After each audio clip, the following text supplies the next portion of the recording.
Oi, pessoal, dando sequência a essa série de vídeos sobre a BR-319, eu tenho a honra aqui de receber o Antônio de Lima Mesquita. O Mesquita é professor titular da Universidade do Estado do Amazonas, é diretor executivo da Agência de Inovação Tecnológica e Propriedade Intelectual da UEA, tem doutorado em Engenharia de Recursos Naturais da Amazônia pela Universidade Federal do Pará. Ele é tecnólogo florestal e biólogo por formação na UFAM. E, mais que tudo isso, eu passaria aqui horas falando do currículo do Mesquita. Ele é um ambientalista da melhor espécie, um ambientalista da Amazônia, não ambientalista de Instagram, é um ambientalista que conhece o interior da Amazônia, é um ambientalista que já trabalhou em projetos de estudo de impacto ambiental, de relatório de impacto em relação ao meio ambiente. Eu trago ele para falar algo para vocês aqui sobre a BR-319. Professor Mesquita, seja muito bem-vindo. Eu começo com a provocação, né? Eu publiquei esse artigo em junho desse ano, logo depois que saiu o estudo para a reconstrução da rodovia, um estudo muito competente do Ministério dos Transportes, em conjunto com o Ministério do Meio Ambiente, discutindo a proteção da floresta e a rodovia, isso antes de ser interrompido por uma decisão judicial pouco depois. E a gente precisa de mais ambientalistas verdadeiros discutindo a rodovia, por isso eu fiz esse convite, que muito me honra. Qual a sua opinião sobre tudo isso? A BR-319, afinal, ela prejudica o meio ambiente ou ajuda o meio ambiente? A BR-319 deve ser reconstruída ou não? Qual a sua percepção sobre isso? É, é, qual a sua visão, o senhor que já estudou tanto essa rodovia e o entorno dela? Seja muito bem-vindo. Bom, boa tarde a todos. Agradeço novamente ao professor Augusto por dar esse espaço, né, para a gente conversar a respeito da BR-319. A BR-319,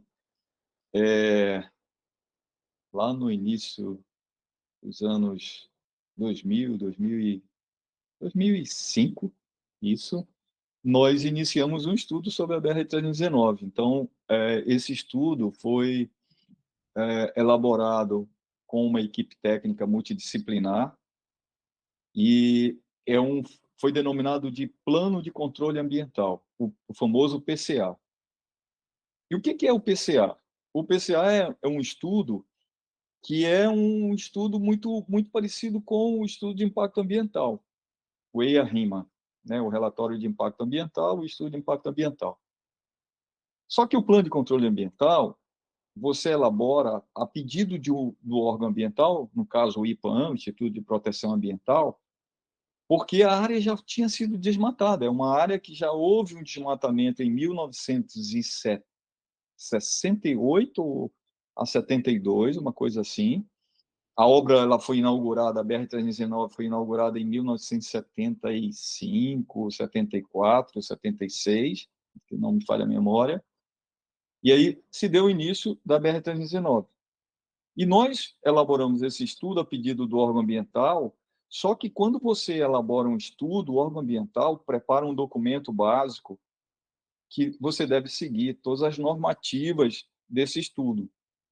Então, agora, depois de 2005, já foram solicitados, acho, uns 3 ou 4 estudos de impacto ambiental.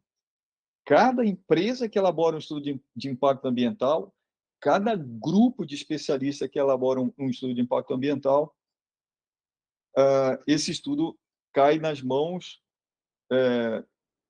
de alguém e que geralmente o órgão ambiental, e aí o órgão ambiental tem a dificuldade de emitir, né, que a gente denomina, as licenças ambientais. Então, custo, o custo que já foi despendidos para pagamento, né, de estudo de impacto ambiental foi um dinheiro jogado no lixo, né? E isso cada vez mais prejudica essa ligação que, que é uma ligação extremamente importante economicamente, socialmente e ambientalmente do estado do Amazonas a Porto Velho, né, a Rondônia. Então, assim, eu sou favorável, daí vem a sua pergunta, eu sou favorável, né, esse estudo de impacto ambiental ser consolidado e ser implementado, e já foi aprovado, esse último, como você bem fez referência, e deve ser implementado. Nós temos que desenvolver o estado do Amazonas de alguma forma, né? E economicamente, se nós formos pensar economicamente e ambientalmente e socialmente, isso é extremamente importante para a sociedade como um todo. O que ocorreu em 1970, o desmatamento, é passado. E o que nós temos que ter agora, presentemente, são ações benéficas para o desenvolvimento econômico, social e ambiental. Então, Ah, nesse sentido, a rodovia tem muito mais oportunidade de proteger o meio ambiente com a governança dos órgãos do Estado do que, da forma que está hoje, ela segue sendo destruída, porque não está há sendo presença do destruída, Estado. totalmente está sendo destruída. O maior impacto ambiental é o presente, né? O descaso total com a BR-319. E quando se faz um estudo de impacto ambiental, ou se faz um plano de controle ambiental, porque para mim é muito parecido, né? Existe um roteiro metodológico, uma nota técnica do órgão ambiental que exige que você siga ipsiliter, porque assim o órgão ambiental tem um corpo técnico, e esse corpo técnico, tanto o órgão federal como o IBAMA, como o órgão ambiental do Estado, no caso o IPAAM, que são os legisladores dessa questão, eles seguem um rito, eles seguem um rito processual bastante, como é que eu posso dizer, bastante Rígido, rígido, cuidadoso. cuidadoso do ponto de vista ambiental, social, porque assim, o estudo existe todo um roteiro metodológico que tem o diagnóstico socioeconômico, você tem o diagnóstico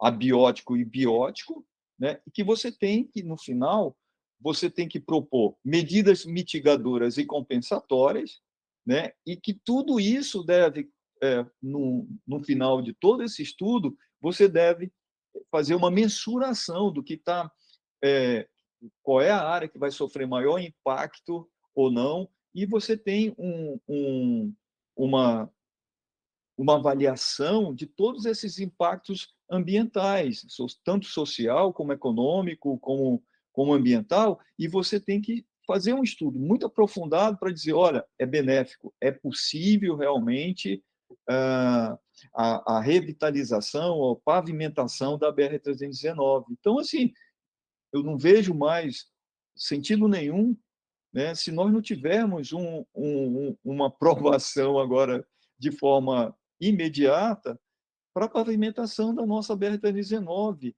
Existem medidas mitigadoras, existe um estudo sobre a fauna, sobre a flora, existem unidades de conservação ao redor dessa BR-19, da BR-319. Nós temos 7 unidades de conservação, né, próximo da BR-319. São unidades de conservação federal e estadual.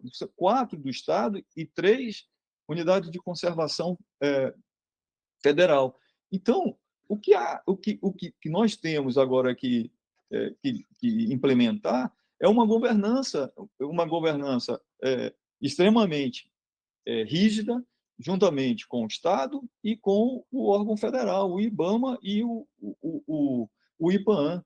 Né? Então, teve uma preocupação, o último estudo que ocorreu, penúltimo estudo que ocorreu, uma empresa do Rio de Janeiro elaborou o estudo de impacto ambiental, eles tiveram a preocupação de fazer um estudo da fauna para a liberação dos animais.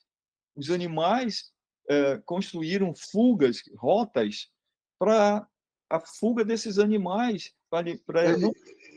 Para eles passarem. Por exemplo, eu postei aí na tela agora o relatório que foi feito pelo Ministério dos Transportes em conjunto com o Ministério do Meio Ambiente, enfim, um grupo mais amplo, eu estou apenas citando os 2 líderes, em relação, foi concluído agora em fevereiro desse ano, e teve todos os atores aí do grupo de trabalho chegando a uma solução técnica para fazer a rodovia. E como você fala, a audiência pública, a atuação dos órgãos de meio ambiente, a preocupação com a passagem dos animais, essa trajetória histórica, aí, como você muito bem disse, desde 68, e a solução de cada discussão, de cada pedaço da obra.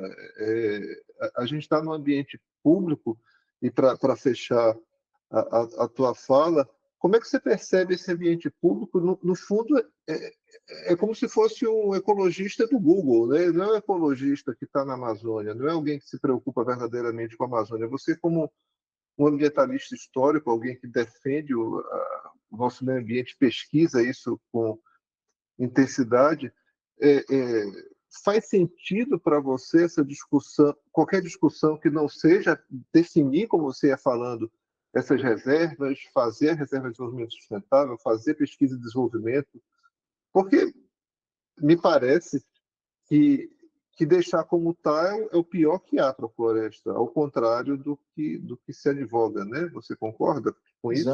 Exatamente. Nós temos, tem várias, nós podemos criar várias opções em torno das unidades de conservação. As unidades de conservação hoje no estado do Amazonas necessita de um plano de manejo. Então, nós teríamos a oportunidade, com esse recurso da BR-319, implementar os planos de manejo dentro dessas unidades de conservação. Então, é mais um ponto positivo. Então, quando você se preocupa em ordenar esse território, né, porque é um grande território, nós temos aproximadamente 7 municípios que iriam receber um desenvolvimento social econômico, né, para esses municípios, o escoamento de produtos desses municípios, a, a questão também da, da oportunidade do desenvolvimento desses 7 municípios, desenvolvimento econômico desses 7 municípios, você está você tá simplesmente contribuindo para contribuindo de uma certa forma para a organização territorial desses municípios. Né? Você organiza o município, você organiza de forma econômica e você organiza também de forma social. Né? Então, assim, eu não vejo como nós não termos essa a oportunidade de desenvolver não só esses municípios, como Manaus, né? Manaus e também o outro estado, que é o estado de Roraima, que também necessita do escoamento desses produtos, né, para a nossa região. Isso diminuiria o custo Brasil para esse estado aqui. Né? Então, assim, nós precisamos entender que a lógica do desenvolvimento sustentável, nós estamos até fugindo dessa lógica se não houver essa recuperação, essa pavimentação da BR-319, porque a gente fala tanto em sustentabilidade, né? Esse nome sustentabilidade virou realmente uma palavra usada em todos os aspectos, e nós simplesmente esquecemos de usá-la com um caso de uma recuperação, de uma pavimentação da BR-319. Tá? Todos os estudos são sustentáveis, né? Todas as ações são sustentáveis. Então, por que não acreditar que nós somos capazes, nós, amazônidas, somos capazes também de recuperar ou pavimentar novamente a BR-319?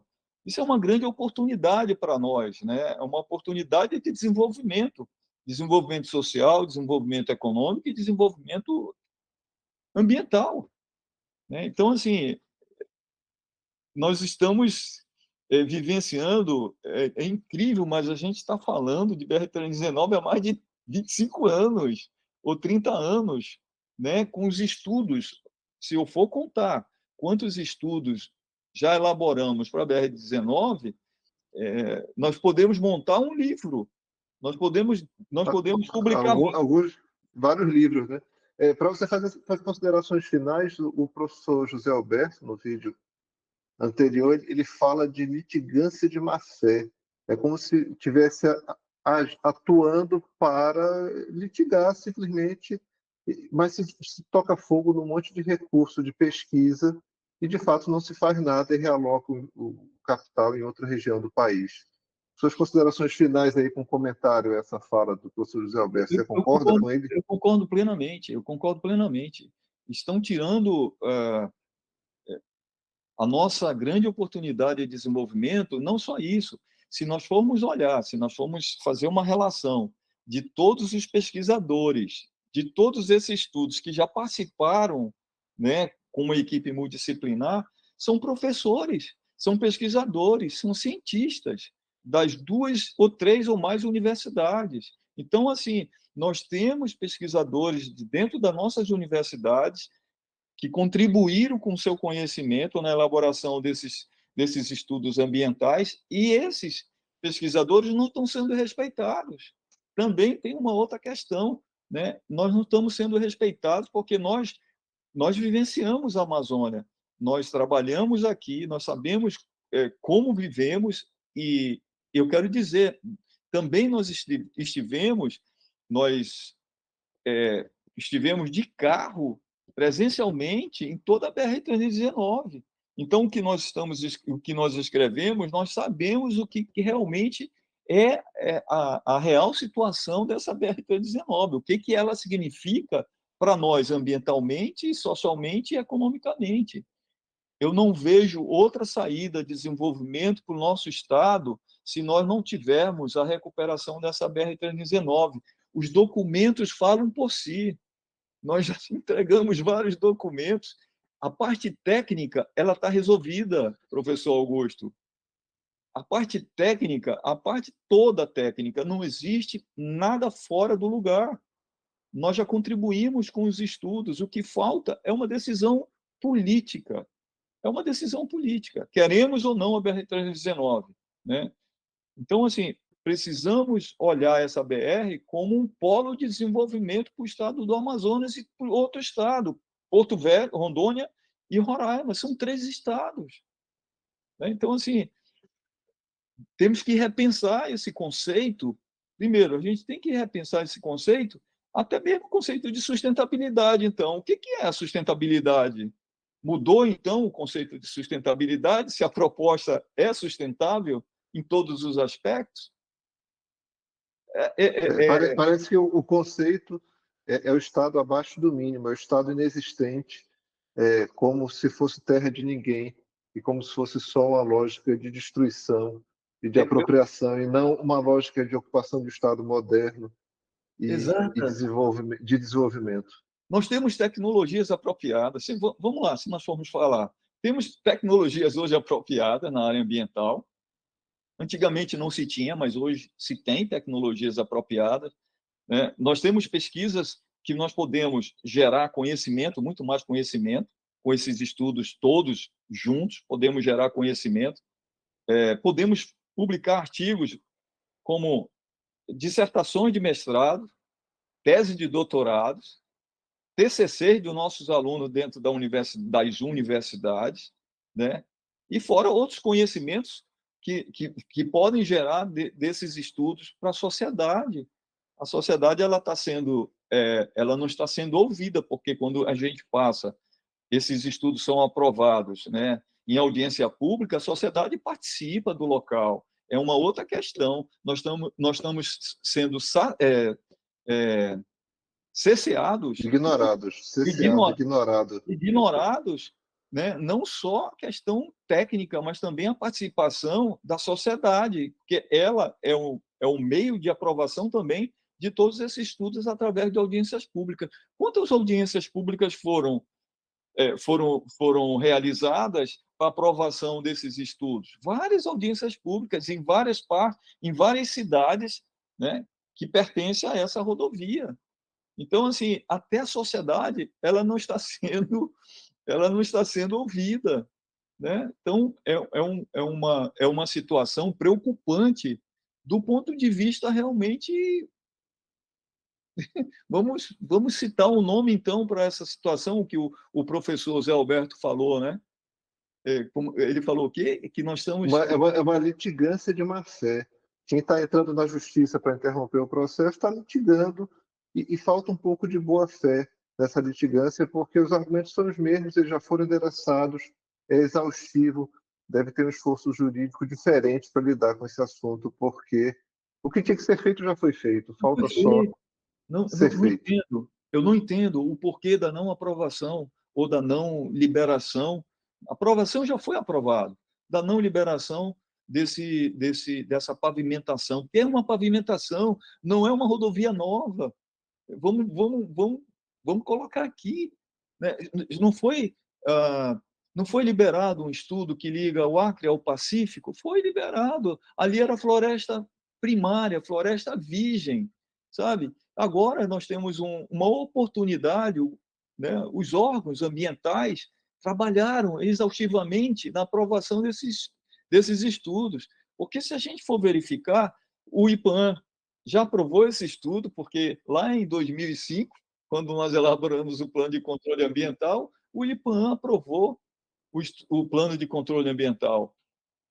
E agora, 3 estudos de impacto ambientais foram elaborados por vários entes, como, por exemplo, a Universidade Federal do Amazonas, elaborou também esse estudo de impacto ambiental da BR-319, né? E agora uma empresa do Rio de Janeiro elaborou o estudo de impacto ambiental, e agora a terceira, o IDESAN, elaborou o estudo de impacto ambiental agora da BR-319. Então, tecnicamente está resolvido, professor Augusto. Tecnicamente, para mim, está resolvido.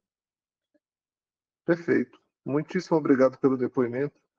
Muitíssimo obrigado por alocar um tempo aqui para gravarmos isso. Vamos seguir ecoando essa discussão para ver se a gente consegue superar a situação atual. Muitíssimo obrigado, professor Dr. Antônio de Lima Mesquita, professor titular da UEA, biólogo por formação, um amazônida em todas as dimensões. Valeu, Muito, Mesquita. muito obrigado. Obrigado a todos, obrigado a você por trazer uma discussão atualíssima, né? E que isso pode mudar a história do Amazonas. Só é isso. Muda a nossa história.